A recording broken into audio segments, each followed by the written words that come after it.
Hey everybody, welcome back. You've been watching The Hunt. I am going to ask Leslie Hsu to rejoin me. She is the co-founder and chief creative officer of Sunflow. It is a super cool new chair that's out on the market. Leslie, are you with me?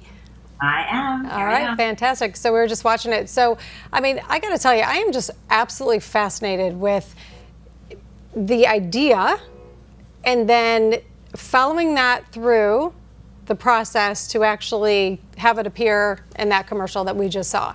And I mean, obviously you're a serial entrepreneur, so you can walk us through that process, but let's talk first about the chair itself. What amazing idea. I mean, again, stemming from a need, a gap that you had, you know, taking your two small children, you know, to the beach. And, you know, many of us can relate to that with or without children, right? Getting to the beach is half the battle. But it's got everything there that you need. And yeah, you know, everything kind of started with, I always kind of joke about it, but it was a little, I guess it was a little selfish. I kind of really wanted to make a chair that I loved and I wish someone had done for me. Yeah. Well, that's kind of where it all started. I just really wanted, I go to the beach and I stay for probably all day.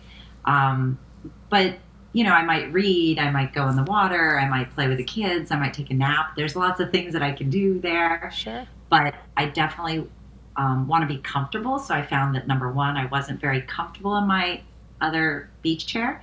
So that was probably number one. The other was that I always obsessively had to have a shade. Yes, so, I love it. That's one of my favorite features because I do not like to go in the sun with my face in the sun. So is when you pull that shade over, is there SPF or something in that shade to help prevent the rays coming through? The shade has two panels, which I always found it hard with my one shade to kind of angle it to where I needed it to be.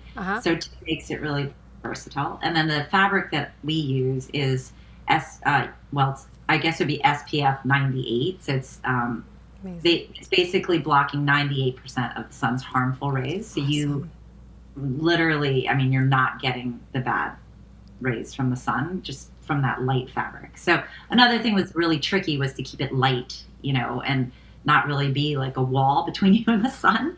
So it's not dark and it's, you know, it's very lightweight. Yeah. Feels like nothing, but really protects you, which was important. Yeah, no, it's incredible invention. You know, I mean, it's just because I mean, we all know like the sun is good for you to an extent, right? I mean, we're all kind of deficient in vitamin D, but you know, but at the same time, you know, it too much is not good for you. So, well done on that. What are some other features? So another thing that these are all just basically my pet peeves. Yeah. I would go and put a drink in the drink holders. And they were made for Coca-Cola or some soda, but my water bottle never fit, so I just stuck that in the sand. Awesome. So our drink holder folds down, goes on the right or left, and it adjusts to the size of your drink. So you can, you know, put a White Claw or a High Noon in there, and it won't slide out the side.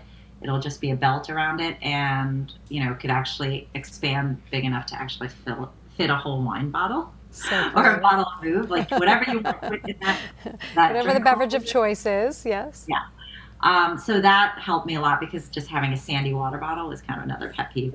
The other thing that is, I always usually sit really at the water's edge. I like my feet in the water, but unfortunately I sometimes might be not paying attention and the ocean, the waves come up, the tide comes up. So I've had a couple times where my phone is just sitting under my leg in the chair. So I didn't want it to get too hot and, you know, no exposure to the salt and water, and the wave comes up and my phone is history. So we made a dry bag, which is right there, that you can see it's water resistant. Actually, it's waterproof except for the zipper because we need a little airflow in there. And then it actually goes on the right or left, depending on which side you prefer. Some people have even put on both because you know, it can hold your mobile devices or anything like your wallet. Yeah.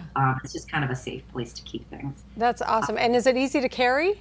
Yeah. So there's, you know, we have a patented design, utility design that it actually telescopes down. So the chair itself is very high and it can support your back and your head. But as you fold it down, it's, you know, only a square. So it's compact, which was another thing because we ended up biking to the beach a lot. and the other chairs were very cumbersome because they're long. Yeah. Our chair is small.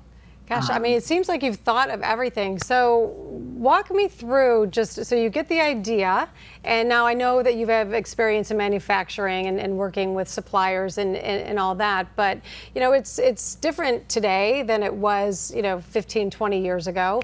You know, we're in a different market. The supply chain, you know, is challenging across the board.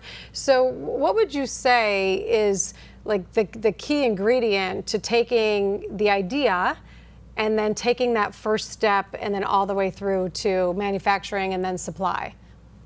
First thing I'd probably say is make sure you have a good idea. So, you know, just like many of your listeners, we have so many ideas. So you really, I mean, I've had so many ideas. Yeah. So just to wean through and really make sure that one might stick, and why. You have to really, you know, what's going to make you different than other, because, I mean, unfortunately, everything you kind of need to survive is out there. So are you making a better version? What makes it different? Why would people want to buy yours, right? So that's kind of always questions that we ask ourselves when we come up with our ideas. And, you know, we haven't really gone for it until you really feel like one will stick. And then, you know, from handbags to beach chairs, it's really not the easiest transition. But I do think that, you know, we have many years experience in the business world. So as I mentioned before, you know, you can't kind of switch directions all the time. Right. You stick to what you make sure that what you want to do is what you believe in, and you're really going to, you know, follow it through, because the connections you make along the way are completely priceless. We could have never done this without the help of people we've come across along the way, even friends, like you know, a doctor might have a cousin who has developed something like this. Well, connect me with them. And then you talk to them and they're like, oh, well, I might know somebody who can help you. This is how it happened. It literally happened through friends of friends, kindness, people wanting to help. I mean, it's such a great point, Leslie, because, you know, I mean, you can't go it alone in life, right? So that is just another great entrepreneurial lesson. We are about out of time. I just want to thank you so much for joining us. I hope you come back, let us know how it's going, and talk more entrepreneurial stuff. So thank you so much for joining us. I would like to say thank you so much to all my guests today and the crew. Thank you so much, and thanks to you for listening. You've been watching The Hunt. I'm Trish. We'll see you next time. Have a good night.